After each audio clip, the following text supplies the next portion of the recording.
I use the techniques I'm going to share in this video to go from a more anatomically correct looking face to pushing into that stylized zone even more. I'm going to break down this process into multiple parts, so check out the timestamps. When sketching a stylized character, what we're really thinking about is exaggerating some of the features, and this comes to preference. You see, some artists have their own ways of going about this, and ultimately, you're going to have to experiment to see what you enjoy doing the most. However, a common theme that I see with most stylized work is that characters will have a wider cranium compared to an anatomically correct face that tapers down into the chin area. What this creates is larger eyes and a smaller nose and mouth. The relative proportions and relationship of the planes, however, are still held together, and this is what makes these artworks still convincing to look at. Now, of course, there are exceptions to this theme that I've identified, so it's definitely not set in stone, and there's really no wrong answers here. I think the most important thing to remember is to have the planes in your mind the whole way through. If you don't, it will be quite obvious and your work will look more flat. Of course, if you are intentionally trying to achieve this effect, that's your call. But typically, a 3D looking stylized painting calls for a good idea of where the planes are, and ensuring you're staying true to the musculature of the face to some degree, even when we're exaggerating the features, will make your art look more believable.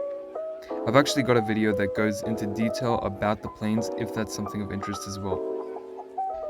I've been practicing with this stylized look for a couple weeks now, and yes, in a matter of a day or two, just from the ideas we discussed previously, I was able to get the look I was after.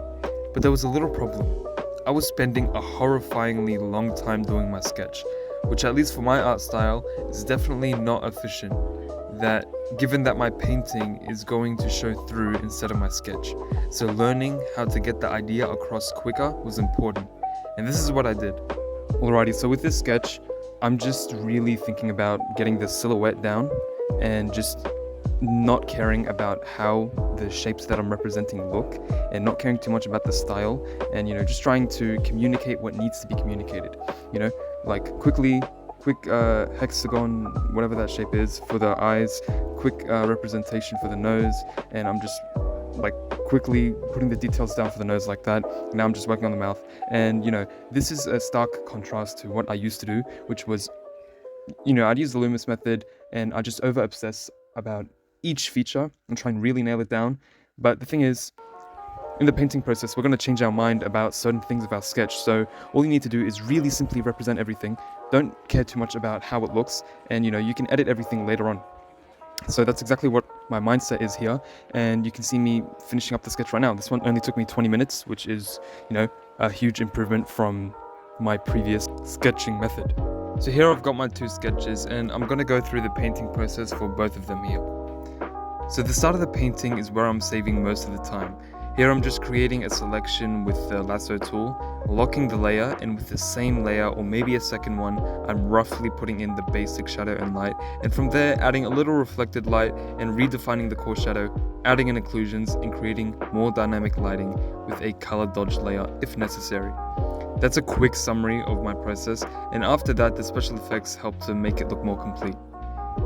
But if there's one actionable tip I can give you right now, it's to let go of all the layers. You need to embrace your mistakes. And also teach yourself to stop wasting time repainting the same eye 20 times because it's not right. I've been there, and what I've learned is to not get hung up on the details. Just bounce around from place to place and go from big to small, avoiding zooming in too much, so you can get the bigger picture. So these are what my two paintings look just about like before I add my final effects. And I learned how to apply these different effects from Ross draws and observing other artists I like. The first one is duplicating your layer, adding a Gaussian blur filter to the new layer you just made, and erasing that layer on the places where you want your viewers' eyes to go. This creates more depth and gives a photorealistic edge to it. Another cool effect is chromatic aberration. I just like it because it looks cool. Next, I'll use a gradient brush, I'm not sure what it's called, and some extra layers of multiply or hard light if I want to exaggerate the feeling of depth. You'll see in the second piece that I have in this video, that's actually what I did to create that idea of, my main subject being in the middle, and then he had the other people that were in front of him and behind him. After all that's done, I'll add duplicate layers for safety and just add some noise to give the piece some texture. And now that I mention it, I also use some textured brushes when painting clothes and hair. I typically do this after I've already got everything down with my round brush, however. So most of the time I'm just using my round brush.